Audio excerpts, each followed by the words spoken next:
Hello, welcome to Zatu Games. Today I am reviewing the Devil May Cry Bloody Palace board game, which is of course based on the Devil May Cry franchise. This game comes from Steamforged Games. Let's go take a look at all the goodness, therefore, within inside the box of wonder.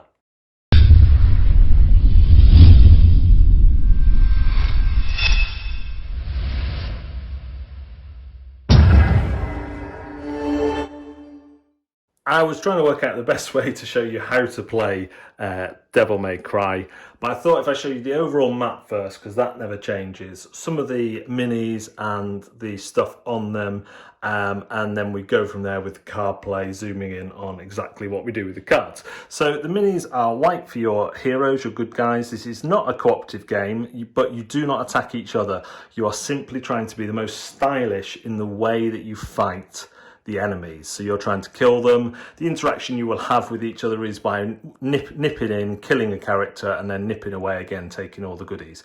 All the characters have these marks to show you where their front facing is, which is really helpful. And then all the enemies are in red, as you can see here.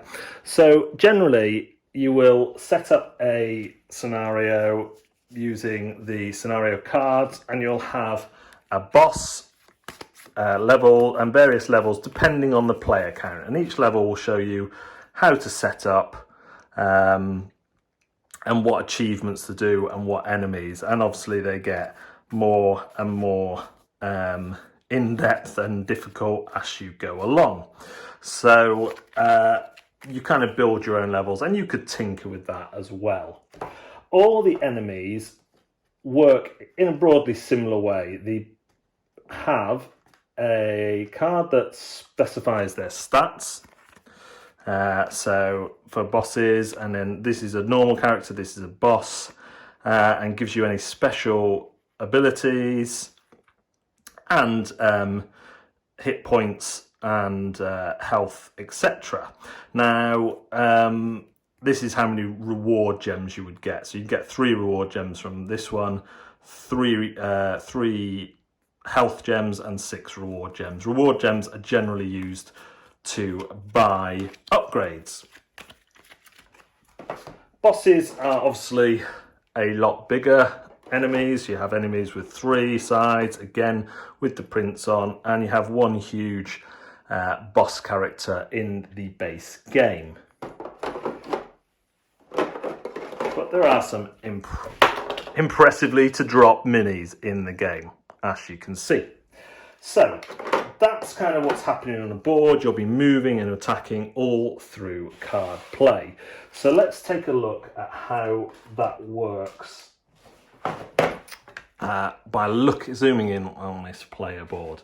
So on the player board, you're going to have your basic attack area, your decks, and your chain, okay, and then your hero card here. You're also going to be trying to attain achievements as the game goes on, which get you more style points, etc, etc. The red ones are harder ones. So each character comes with their own deck of cards. So here we have Dante. I've got a nice finish one there, UV finish. So he will go there with his base stats of 5 move and 8 health. Then in the deck are starting cards and upgrade cards. They're all a little bit mixed in at the minute. I think the ones with the diamonds are starting cards. Or maybe they've all got, yeah, because they don't have a cost on. So you have a starting deck of cards, and they all pretty much form the same way. They can be used for defense, of dodging and defensive, but they can also be used for moves and for attacks, and some of the attacks have these powers, which include push and stun and things like that. However, to play these, you need to play them from your combo. So your starting combo is a yellow, so you might play something like this, which will let you move and then do some damage, and then it takes you into a green. Sometimes you'll have a linked one, which can be any of the colours. Sometimes you have a grey one, which we saw there, which can be done to anything, but then you must carry on in green. And sometimes you'll have combo finishers which end your combo. Once you've played as many cards as you want, you can either leave your combo active or you can finish your combo. You can only finish your combo once per turn unless you play a combo finisher which lets you claim another combo. And then you can keep on playing cards or you can end your go, but you can only claim your combo once. It's risky leaving your cards out because this is the way you score big points. So if you think you're going to get hit, you will lose your combo. But if you want to score big points, you want to have at least 10 points you get for 10 cards in your combo. So you want to try and keep this card chain going on as long as possible. At the end of one scenario, you get to buy upgrades, which cost down in the bottom, which give you considerably good powers. Some are more strategic and let you go and get cards. Some let you suck up the gems more effectively, get more orbs, interrupt, and so there's various different cards in there. All the characters have the get more orbs cards, but their starting decks and the cards they can buy are really good.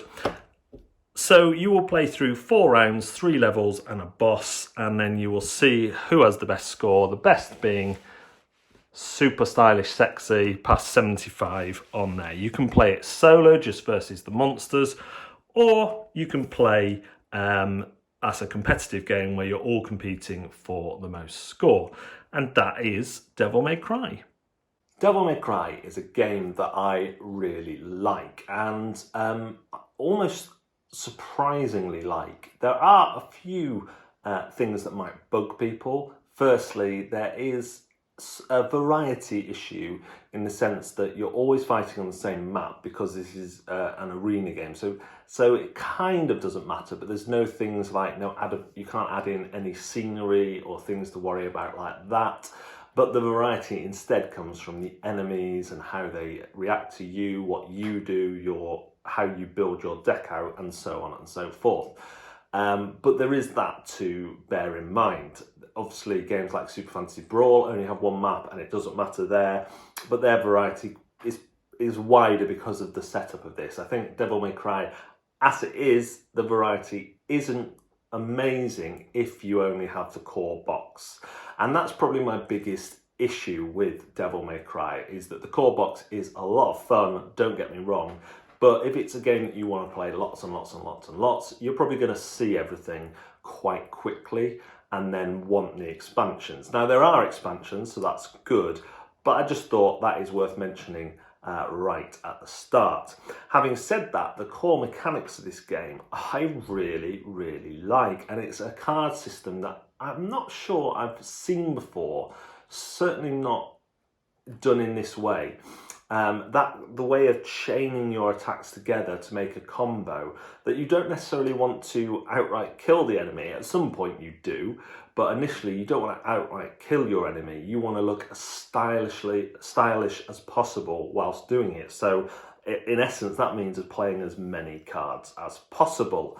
And choosing when to end your combo is really important. And obviously, this can lead to some really interesting player action where you might run away at the end of your combo so you can carry it on next turn, hopefully, and so that the monsters will then target someone else, again, hopefully. Everything runs really straightforwardly. The control of the monsters, of the enemies, is done through cards. It's really clear, and you can tell that there's a designer on this who's had a lot of experience.